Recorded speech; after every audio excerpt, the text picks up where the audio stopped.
สบายดีทุกคนมาพาหมักมูกินต่อตอนเช้ากันนี่หมักมูไปซื้อเมื่อคืนเนี่ยเดี๋ยวจะมาผ่าเครื่องแล้วก็ปอกเปลือกมันออกนะมันจะกินง่ายเนี่ยนี่คือชิน่าสามนะเดี๋ยวมาล้างมีดก่อน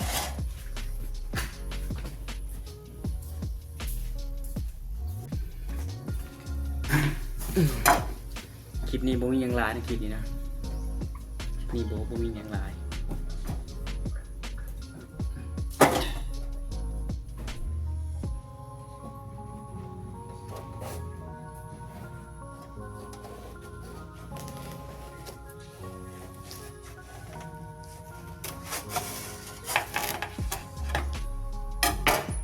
ว้าว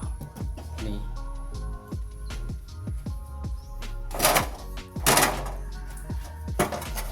มาปอกเปลือกมันออกก่อนนะปอกเปลือกมันออกก่อนจะหายแล้ว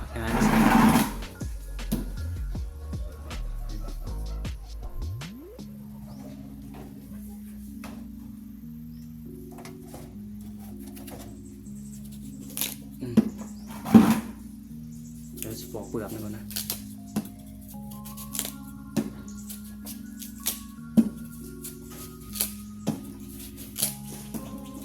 มึงยังร้ายกิน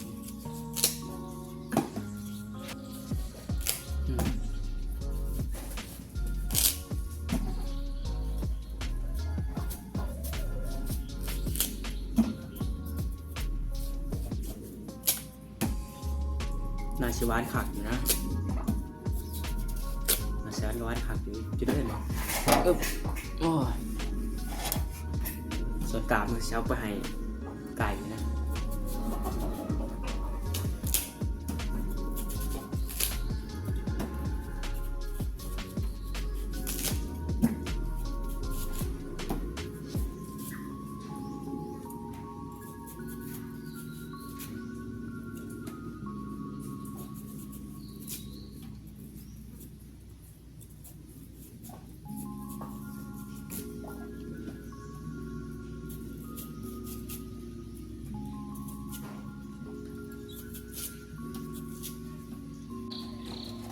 ผ่าไปได้ดี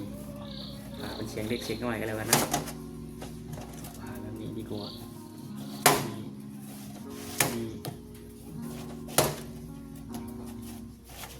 จะเอากินกับข้าวแต่ว่าหากูนข้าวไปข้างปวดไว้ไปข้างวันหนึ่งข้าวปลาไว้อยู่คนเดียวมันก็เละหากินยังง่ายหากินยังป่วยง่ายกว่าเลย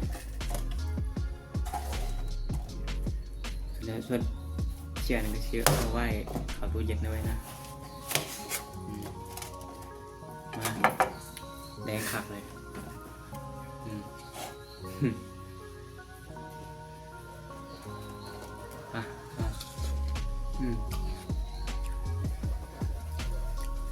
หวานกว่า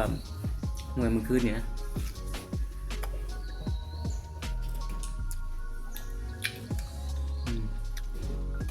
ปั้นขาดไปหน่อยนึง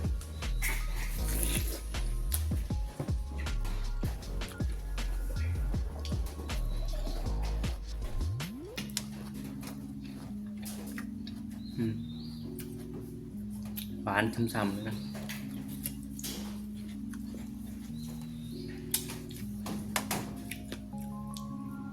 ในมันออกเอาลงมาเล็บมันออก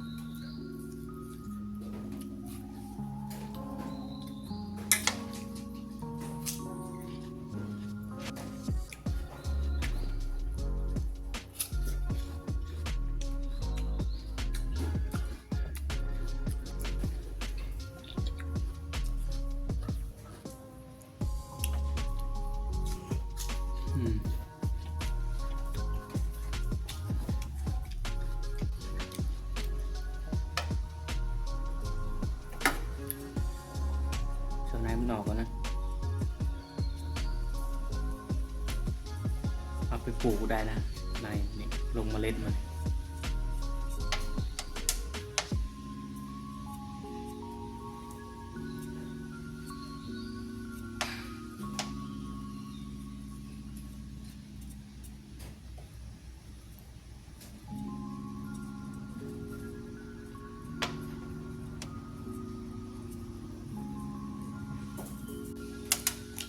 นายมันเก็บแล้วเอาไ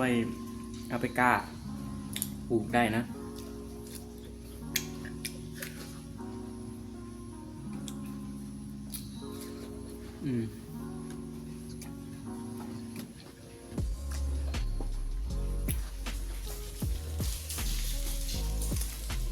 โอเคทุกคนเดี๋ยวเจอกันใหม่คลิปหน้าก็แล้วกัน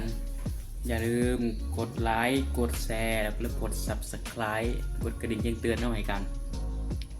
ก่อนสิ้นปี2025นี่กับก่อนมีคนติดตามฮอด 1,000 ซับก็ยังว่าดีแล้วนะยังหน่อยกับ100 ซับก็ยังว่าดีแล้วนะโอเคขอ 1,000 ซับก็แล้วกันขออะไรขอแล้วโอเคบายบายไปแล้วทุกคน